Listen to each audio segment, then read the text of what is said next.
하나님 말씀 마태복음 25장 1절에서 13절까지 말씀 보겠습니다. 그때 천국은 마치 등을 들고 신랑을 맞으러 나간 10 처녀와 같다 하리니 그 중에 5은 미련하고 5은 슬기 있는지라. 미련한 자들은 등을 가지되 기름을 가지지 아니하고 슬기 있는 자들은 그릇에 기름을 담아 등과 함께 가져갔더니 신랑이 더디옴으로 다 졸며 잘세. 밤중에 소리가 나되 보라 신랑이로다 맞으러 나오라 하매 이에 그 처녀들이 다 일어나 등을 준비할세. 미련한 자들이 슬기 있는 자들에게 이르되 우리 등불이 꺼져가니 너희 기름을 좀 나눠달라 하거늘 슬기 있는 자들이 대답하여 가로되 우리와 너희의 쓰기에 다 부족할까 하노니 차라리 파는 자들에게 가서 너희 쓸 것을 사라 하니 저희가 사러 간 동안에 신랑이 오므로 예비하였던 자들은 함께 혼인잔치에 들어가고 문은 닫힌지라. 그 후에 남은 처녀들이 와서 가로되 주여 주여 우리에게 열어주소서. 대답하여 가로되 진실로 너희에게 이르노니 내가 너희를 알지 못하노라 하였느니라. 그런즉 깨어 있으라. 너희는 그날과 그 시를 알지 못하느니라. 아멘. 마태복음 25장 1절에서 13절 말씀을 통해서 그때에 예비하였던 정결한 5 처녀라는 제목으로 같이 은혜를 나누고자 합니다. 지금 우리가 살고 있는 이 시대를 가리켜서 많은 사람들이 마지막 때를 살아가고 있다라고 이렇게 말합니다. 마귀 사탄도 이를 알기 때문에 지옥의 바닥으로 내려가기 전에 교회 안과 밖에 믿는 사람이든 믿지 않는 사람이든 거짓으로 미혹을 하고 그들을 지옥으로 끌고 가기 위해서 온갖 교활한 방법을 쓰고 있습니다. 우리가 정신을 바짝 차리지 않으면 세상에 수없이 많은 거짓된 말로 우리가 현혹되고 원치 않는 길로 가게 될 뿐만 아니라 그 입장에 서서 그들의 소리를 우리가 함께 외치는 경우가 많이 있을 수 있습니다. 또 하나님의 뜻에 반대하는 그런 사람이 되기도 합니다. 오늘 본문 말씀은 그러한 시대를 만나서 지혜로운 사람은 어떻게 살아갈 것인가, 그것을 우리에게 말씀하고 있는 것이죠. 베드로후서 3장 11절과 12절 말씀 보면은 주의 강림을 말씀하시면서 너희가 어떠한 사람이 되어야 마땅하는가 반문하면서 이렇게 답을 합니다. 거룩한 행실과 경건함으로 하나님의 날이 임하기를 간절히 사모하라. 비록 세상은 어둡고 지약으로 관용한 시대를 우리가 살아가고 있지만은 하나님의 거룩한 백성은 거룩한 행실과 경건함으로 하나님의 날이 임하기를 간절히 사모하라. 이것이 베드로후서 3장 11절과 12절에 나와 있는 말씀이죠. 마치 계시록 19장 8절에 나와 있는 것처럼 성도들의 옳은 행실, 그 옳은 행실을 사도 베드로는 거룩한 행실, 경건함으로 말씀하고 있습니다. 또 베드로전서 5장 8절 말씀 보면은 근신하여 깨어라. 너희 대적 마귀가 우는 사자같이 두루다니며 삼킬 자를 찾고 있다라고 말씀하고 있습니다. 오늘 본문은 예수님께서 10 처녀 비유를 통해서 종말의 날을 준비하는 성도, 교회가 어떠한 모습을 갖춰야 되는가라는 것을 교훈하고 있는 메시지인 것입니다. 실상 예수 그리스도는 심판주로 이 땅에 오실 만주의 주가 되시고 만왕의 왕이 되십니다. 주의 재림을 전후로 해서 수없이 많은 사건과 일이 이 땅에 벌어지는데 그때를 주님께서는 아시기 때문에 우리에게 말씀하기를 10 처녀의 비유를 통해서 너희가 종말을 잘 준비를 해야 된다. 마태복음 25장 1절에 나와 있는 그때는 종말 기사가 기록된 마태복음 24장이죠. 그 시기를 가리키고 있습니다. 즉 예수님의 재림의 때를 가리키고 있는 것이죠. 누가 주님을, 재림하시는 주님을 영접할 수 있겠는가? 이것이 우리에게 중요한 과제가 아니겠습니까? 그렇기 때문에 오늘 본문 말씀에서 누가 주님을 신랑으로 영접할 수 있겠느냐라고 할 때 첫 번째로 정결한 처녀가 주님을 영접할 수 있다는 것입니다. 종말에 재림하시는 주님을, 그 주님을 신랑으로 맞이할 수 있는 자가 누구냐? 정결한 처녀가 주님을 맞이할 수 있다는 것입니다. 오늘 본문 말씀의 핵심은 등과 기름을 준비해서 신랑을 맞이하는 슬기로운 5 처녀, 이 처녀가 지금 오늘 우리에게 가르쳐주는 아주 중요한 교훈인데 이 5 처녀와 같이 세상 끝날에도 교회가, 성도가 깨어 있어야 한다는 것을 지금 강조하고 있는 것입니다. 창세기부터 요한계시록까지 수없이 많은 내용이 기록되어 있지만은 신구약 성경 전체는 세 가지로 강조하고 있습니다. 첫째는 무엇인가 하면은 교회는 깨어 있어야 된다. 교회가 잠들고 있는 그 순간 세상은 빛을 잃어버리게 되고 어둠이, 죄악이, 온갖 불의가 넘치게 될 수밖에 없다는 것입니다. 그래서 교회는 깨어 있어야 된다. 두 번째는 교회는 예비하고 있어야 된다. 그때가 언제인지 우리는 알 수 없기 때문에 항상 예비하고 있어야 된다. 세 번째는 정신 차리고 있어야 된다. 순간 정신을 놓치는 그 순간 어둠이 틈을 탈 수가 있는 것이죠. 이 세 가지 사항을 성경은 강조하고 있는 것입니다. 우리 주 예수 그리스도의 재림 직전 그때 교회는 잔치를 기다리는 처녀들의 모습을 갖고 있어야 된다는 것입니다. 세상에서 시간이 긴 것 같지만 하나님의 시간으로 볼 때는 하루가 천년 같고 천년이 하루와 같은 이 사실을 우리가 기억을 해야 되는 것입니다. 베드로후서 3장 8절 말씀이죠. 그러므로 때가 되면 반드시 신랑이 오신다라는 것을 계속 되새기고 그리고 그 말씀을 마음 신비에 항상 기록하고 있어야 됩니다. 약혼한 신부가 결혼할 날짜가 정해진 거 아니겠습니까? 그날 신랑과 더불어서 가정을 이루는 거룩하고 고귀한 날이 있고, 마찬가지로 신부된 주의 백성을 신랑 되신 예수님께서 영원한 천국으로 인도하기 위한 그날이 있다는 것입니다. 주님이 오시는 때가 있다는 것이죠. 때가 되면 반드시 신랑 되시는 예수 그리스도가 오신다. 이것을 우리가 잊지 말아야 되는 거예요.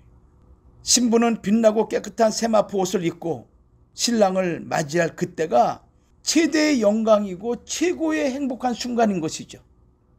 지금 우리들은 결혼들을 다 하셨기 때문에 이 기쁨을 지금도 간직하고 있는 분들이 별로 없을 것 같아요. 바로 신랑 되신 예수님이 오실 때 그때 기쁨과 그때 축복과 그때 영광을 우리가 이 땅에서 결혼이라는 통해 가지고 우리에게 가르쳐주고 있는 것입니다. 결혼이라는 걸 통해 가지고 사모하는 마음도 우리가 알게 되고 사랑하는 마음이 무엇인가라는 걸 알게 되고 또 자녀를 낳음으로 자녀를 향한 기대감이 무엇인가라는 것을 가정을 통해서 결혼을 통해서 우리에게 가르쳐 주신 거예요. 근데 이 땅에서 누리는 그 경험, 그 기쁨, 그 소망은 장차 주님이 재림하셔서 우리와 더불어서 영원한 하나님의 나라에 들어가는 그 기쁨과는 감히 비교할 수 없는 큰 영광이요 기쁨이라고 성경은 누누이 우리에게 말씀하고 있는 거예요. 그래서 예수님 재림 직전에 교회는 흥분 속에 잔치를 기다리는 처녀들의 모습과 같다라고 이렇게 말씀하고 있는 것이죠. 이스라엘에서는 결혼식을 밤 9시경부터 시작합니다. 그리고 새벽까지 이어지죠. 근데 신랑이 도착하는 시간이 언제냐면은 한밤중입니다. 그 한밤중은 자정을 말하고 있는 거예요. 세례 요한이 자기를 제자들에게 예수를 메시아로 소개하면서 신부를 취할 자격이 있는 신랑은 오직 예수님뿐이라고 증거를 합니다. 이 땅의 모든 거룩한 하나님의 백성 신부 된 자를 당신의 아내로 취할 수 있는 유일한 분이 누구냐면은 우리의 구원자 메시아이신 예수 그리스도 한 분뿐이라는 것을 강조하고 있는 것이죠. 요한복음 3장 26절과 29절에 기록되어 있습니다. 28절 말씀 이하를 보면은 나의 말한 바 나는 그리스도가 아니요 그의 앞에 보내심을 받은 자라고 한 것을 증거할 자는 너희니라. 신부를 취하는 자는 신랑이나 서서 신랑의 음성을 듣는 친구가 크게 기뻐하나니 나는 이러한 기쁨이 충만하였노라. 세례 요한은 신랑을 소개하는 친구로 지금 말씀하고 있는 거예요. 그 신랑은 예수 그리스도라고 말씀하고 있는 것입니다.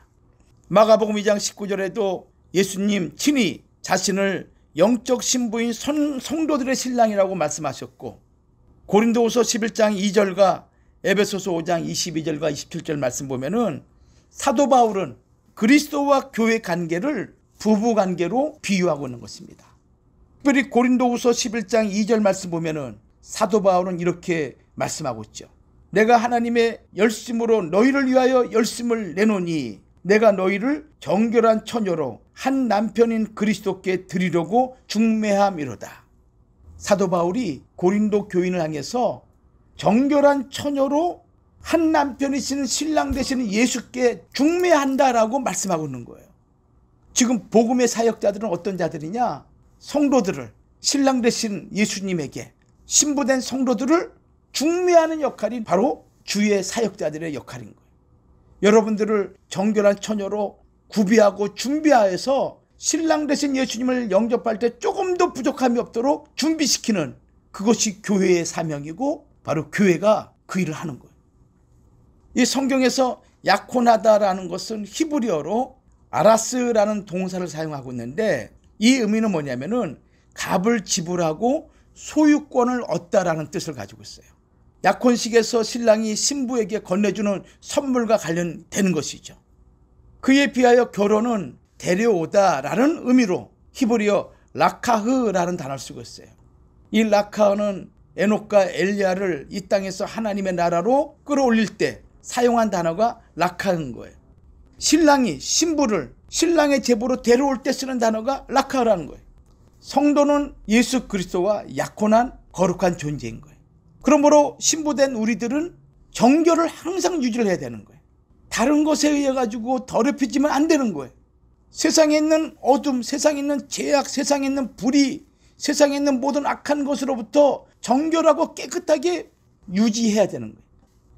여자와 남자가 약혼을 했다. 그러면 한 남자만 바라봐야 되는 것이죠. 만약에 약혼한 여자나 약혼한 남자가 자기의 결혼 대상자가 있음에도 불구하고 다른 남자, 다른 여자를 쳐다보거나 바라본다면은 부정한 결혼식이 될 수밖에 없는 것입니다. 이런 의미에서 성도가 이 땅에 살아가는 것은 마치 약혼한 신부가 혼인잔치를 기다리는 신부와 같다는 것입니다. 성도 여러분, 천국은 교회와 교회 운동을 통해서 하나님의 거룩한 신부들을 불러 모으는 곳이에요. 신랑은 예수님이죠. 신부는 하나님의 백성이에요. 그런데 이 백성이 어떠한 정체성을 유지해야 되냐면은 슬기로운 처녀가 되어야 된다는 거예요. 슬기롭다는 것은 종말에 깨어있는 성도라는 것입니다. 신랑이신 예수께서 재림하실 때 가난한 교회든 부자 교회든 작은 교회든 큰 교회든 여러분들의 삶이 어떠한 삶이든지 간에 신랑 되신 예수를 기다리는 모든 이 땅에 있는 성도들은, 교회는 통일된 이름을 갖게 되는데 그 이름이 뭐냐? 정결한 처녀라는 거예요. 아까 고린도후서 11장 2절에 내가 너희를 정결한 처녀로 한 남편인 그리스도께 드리려고 중매함이로다. 이 정결한이란 이 헬라어는 하그노스라는 단어를 써요. 하그노스. 세 가지 의미가 있는데 순진하다, 순진, 마음에 꾸밈이 없이 순백하다라는 뜻이죠. 두 번째는 결백하다, 깨끗하고 희다, 허물이 없다는 거예요. 세 번째는 깨끗하다. 정결한 의미가 이런 의미를 가지고 있는 거예요. 마음에 꾸밈이 없이 순박하고 깨끗하고 희고 맑고 투명한 그런 모습, 이게 정결한 거예요. 영원하신 메시아 우리 주 예수 그리스도를 신랑으로 맞이할 수 있는 신부의 자격이 뭐냐면은 내가 나이가 어리다, 노인이다, 내가 병이 있다, 어디가 아프다, 이걸 그런 차원을 얘기하는 것이 아니라 육신적으로는 그러한 연약함을 갖고 있다 할지라도 우리의 심령, 우리의 모든 것이, 우리의 마음이 순박하고 깨끗하고 희고 결백한 이런 신앙의 모습을 유지하는 자가 진정한 주님의 신부가 될 수 있는 자격이 된다는 거예요. 근데 실상 우리 자신을 살펴보면 얼마나 우리가 욕심으로, 거짓으로, 또 불의로 오염되어 있습니까? 처녀라는 이 단어는 헬라어로 팔데노스예요. 팔데노스. 성숙한 미혼 여성을 가리킬 때, 또 두 번째는 남자 경험이 한 번도 없는 여자를 가리켜서 처녀라 그래요. 호세아 2장 19절과 20절 말씀 보면은 하나님께서 우리에게 장가든다는 표현을 3번이나 거듭 사용하시는 거죠. 근데 누구에게 장가드냐면 처녀인 하나님의 백성, 이스라엘 백성들에게 장가든다는 거예요. 호세아 2장 19절 20절 말씀 보면은 내가 네게 장가들어 영원히 살되 의와 공변됨과 은총과 긍휼이 여김으로 내게 장가들며 진실함으로 내가 네게 장가들리니 내가 여호와를 알리라. 하나님의 택한 백성, 선민 이스라엘, 하나님과 영원한 약속을, 언약을 맺은 하나님의 백성을 가리켜서 거룩한 신부로 하나님이 인정하시고 그 하나님이 신랑이 되셔서 신부된 이스라엘 백성들에게 장가들겠다고 호세아 2장 19절과 20절은 말씀하고 있는 거예요. 여러분 꼭 명심하세요. 신랑이신 우리 주님이 신부인 우리에게 요구하시는 것은 세상에 있는 명예나 권력이나 물질이나 아니면 돈이나 그 여타의 것을 우리에게 요구하는 것이 아니라 단 한 가지 정절, 이걸 꼭 명심하십시오. 거룩하고 흠없고 책망할 것이 없는 그런 성도들, 골로새서 1장 22절이죠. 골로새서 1장 28절 말씀 보면 그리스도 안에서 완전한 자, 여기 완전이라는 것은 죄와 어둠, 온갖 세상에 있는 것에 더럽히지 않고 하나님의 뜻대로 살고자 하는 그런 마음을 가진 자를 완전한 자. 창세기 6장 8절 말씀 보면은 노아는 여호와께 은혜를 입었다라고 말씀하시면서 이어서 노아를 완전한 자다, 의인이다, 하나님과 동행했다라고 말씀하고 있어요. 누가 완전한 자인가? 모든 결점이 없는 그런 자가 아니라 하나님께 은혜를 입은 자를 완전한 자라고 표현하고 있는 거예요. 여러분 항상 하나님의 은혜 안에 머물기를 주 여러분 축원합니다. 약혼한 여자가 정결을 더럽혀 보세요. 신랑 앞에 당당할 수 있겠습니까? 영적으로 얘기하면 우리가 죄가 있어 보세요. 우리 허물이 있어 보세요. 인간의 욕심으로 우리가 더덕더덕 불결해 있어 보세요. 완전하시고 의로우신 그 주님 앞에 누가 설 수 있겠습니까? 신랑이신 우리 주님이 신부에게 요구하는 것은 단 한 가지 정절이다. 그래서 아가서 4장 7절 말씀 보면은 나의 사람 너는 순전히 어여뻐서 아무 흠이 없구나. 예수 그리스도의 보혈로 말미암아 흠이 많은 우리 인생이 흠이 없어진 거예요. 예수 그리스도의 보혈로 말미암아 더러워진 우리의 모든 영과 혼과 육이 깨끗함을 입은 거예요. 이걸 가르쳐서 흠이 없구나라고 하나님이 아가서 4장 7절에 말씀한 거죠. 계시록 19장 7절과 8절 말씀 보면은 어린 양의 혼인 기약이 이르렀다라고 말씀하고 있습니다. 그 아내가 예비됐다는 거예요. 정결한 신부가 예비된 거예요. 그 오랜 구속 역사 가운데 하나님이 택하시고 하나님이 원했던 거룩한 신부들이 예비가 된 거예요. 말씀하기를 어린 양의 혼인 기약이 이르렀다라고 이렇게 말씀하고 있는 거예요. 약혼 기간이 끝나고 남편 되시는 어린 양 예수 그리스도께서 교회인 신부를 데리러 올 약속 시간이 다가왔다는 거예요. 약혼과 결혼 그 사이에 신부들이 준비해야 될 건 뭐냐? 정결, 깨끗함인 거예요. 신랑 되신 예수님은 우리의 영원한 기업인 하나님의 나라를 준비하고 오시는 거죠. 그리고 정결한 처녀를 위해서, 신부를 위해서 빛나고 깨끗한 세마포 옷을 입게 하시는 거예요. 이것이 계시록 19장 6절과 9절에 기록되어 있는 것이 아닙니까? 거룩하고 깨끗한 세마포 옷을 누구에게 입힙니까? 정결한 신부들에게 입히는 것이죠. 이 세마포를 가리켜서 성도의 옳은 행실이라고 말씀하고 있습니다. 몸을 씻지 않고 몸이 더럽고 몸에서 온갖 악한 냄새가 나는 자에게 어떻게 세마포 옷을 입힐 수가 있겠어요? 계시록 19장 8절에 그에게 허락하사 빛나고 깨끗한 세마포를 입게 하셨은즉 이 세마포는 성도들의 옳은 행실이다라고 말씀하고 있습니다. 아가서 4장 12절에는 나의 신부는 잠근 동산이요 덮은 우물이요 봉한 샘이라고 순수한 처녀성을 강조하고 있는 것이죠. 계시록 14장 4절에도 마지막 새 노래를 부를 자격자들은 누구냐? 14만 4천 명인데 역시 여자로 더불어 더럽히지 아니한 정절이 있는 자라고 말씀하고 있습니다. 교회는 스스로 깨끗하게 할 수가 없습니다. 오직 하나님의 말씀과 기도로 거룩해지는 거예요. 디모데전서 3장 5절과 에베소장 26절이에요. 그래서 우리가 말씀을 받는 이유는 뭐냐면 정결한 신부로 준비하는 과정인 거예요. 하나님 앞에 서기 위해서 내가 기도하는 거예요. 기도로 능력을 받고 기도로 성령 충만을 받아야만이 나를 이기고 죄악을 이기고 세상을 이길 수 있는 권세와 능력을 받을 수가 있는 거예요. 그래서 교회 이름을 처녀라 이렇게 말씀하는 것은 교회의 미래성을 말씀하고 있는 거예요. 종말의 날 교회에는 미래가 있는 것입니다. 세상에는 미래가 없는 거예요. 오직 한 군데만이 미래가 있는데 거기가 어디냐? 교회인 거예요. 그리스도의 신부인 거예요. 세상은 불확실한 미래를 맞이하게 되죠. 그러나 교회는 확실히 보장된 미래를 맞이하게 되는 거예요. 신부가 그런 거예요. 두 번째 대지는 정결한 처녀가 되기 위해서는 두 가지를 항상 힘써야 돼요. 말씀과 기도로 항상 깨어 있어야 된다. 다른 거 없어요. 방법이 없어요. 말씀과 기도 외에 나를 준비시킬 수 있는 것은 세상에 없는 거예요. 제가 여러분들에게 누누이 말씀드리잖아요.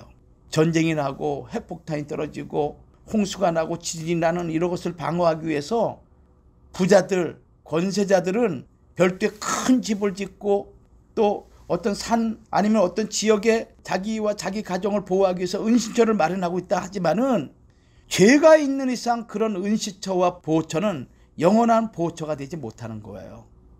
죄가 있는 이상 사망의 권세가 찾아가서 반드시 찾아내는 거예요. 그러므로 이 땅 위에서 많은 지진과 재난과 수많은 일들이 벌어진다 할지라도 완벽하게 보호를 받을 수 있는 자는 누구냐면은 말씀과 기도로 정결함을 유지하는 자가 하나님의 보호하심을 받는 거예요. 왜냐하면은 세상의 모든 일들은 누구의 섭리 가운데 있기 때문에, 하나님의 섭리 가운데 있기 때문에. 세상에 있는 수많은 일들은 하나님의 주권적인 역사 가운데서 하나님께서 끌고 가시는 거예요. 그 이야기 속에 하나님의 관심은 당신의 택한 백성을 준비시켜서 거룩한 정결한 신부로 만들어서 장차 신랑 되신 예수와 거룩한 혼인잔치를 이루기 위한 하나님의 계획 속에 있기 때문에 거룩한 신부 된 자는 하나님이 반드시 보호할 수밖에 없는 거예요. 이치가 그렇잖아요. 만약에 다 죽인다면은 신랑은 누구와 결혼합니까? 그렇잖아요. 그러니까 이런 환난과 위기, 전염병, 수많은 일들이 벌어진다 할지라도 여러분들은 이것을 확실히 믿어야 돼요. 내가 그리스도의 누구라는 거예요? 신부라는 거예요. 내가 여기서 준비할 것은 정결함을 유지하는 것이 가장 중요한 거예요. 그런 말씀과 기도 외에는 없는 거예요. 지금은 모르죠. 지금은 교회에서 이런 말씀을 드리고 아무리 말씀해도 사람들은 우습게 여겨요. 가짜지 않게 여기죠. 때가 되면 아는 게 때가 되면은. 지금 마음껏 조소하고 나 마음껏 비웃고 마음껏 한다 하더라도 하나님의 구속 역사는 지금도 체칵 오고 있는 거예요. 그때 이 땅에서 완전한 구원을 맛볼 수 있는 자는 정결한 처녀 성도들만이라는 거예요. 오늘 본문 말씀 보면은 신랑을 맞으러 갈 때 처녀에게 필요한 것이 무엇입니까? 두 가지죠. 등과 기름을 말씀하고 있습니다. 잠언 20장 27절 말씀 보면은 우리의 영혼이 하나님의 등불이라고 말씀하고 있어요. 등은 준비되어 있는데 기름이 충분치 않아 버리게 될 경우에 금방 꺼져버리게 되죠. 등은 우리 자신인데 내 안에 영혼이 깨어있지 못하게 되면 껌껌한 암흑과 같다는 거예요. 내 영혼을 깨울 수 있는 것은 말씀과 기도에 없는 거예요. 우리가 사람을 가르쳐 무지하다 그러잖아요. 우리와 같은 존재예요. 그럼에도 불구하고 무지하다, 어리석다, 미련하다라고 얘기한 것은 그 사람이 배움이 부족하거나 지혜가 부족하거나 아는 것이 부족할 때 그렇게 얘기하죠. 오늘 우리가 하나님 말씀으로 깨어있지 않으면은 세상에 있는 자들과 다름없는 거예요. 소금이 그 맛을 잃으면은 무슨 쓸데가 있겠어요. 버려져서 사람들에게 밟힘을 당하는 거예요. 등은 있는데 기름이 충분치 않아서 꺼져버린다면은 우리 영혼은 깜깜한 암흑 상태예요. 세상과 다를 바가 없는 거예요. 그러므로 종말의 성도는 항상 등과 기름을 준비해서 예수님이 재림하실 때 맞이해야 되는 거예요. 처녀 교회가 되기 위해서, 정결한 처녀가 되기 위해서 여러분들 우리가 말씀과 기도로 자기 자신을 건축해야 됩니다. 유다서 1장 20절과 21절 말씀이죠. 은혜로서 자기 인격을 형성해야 되는 거예요.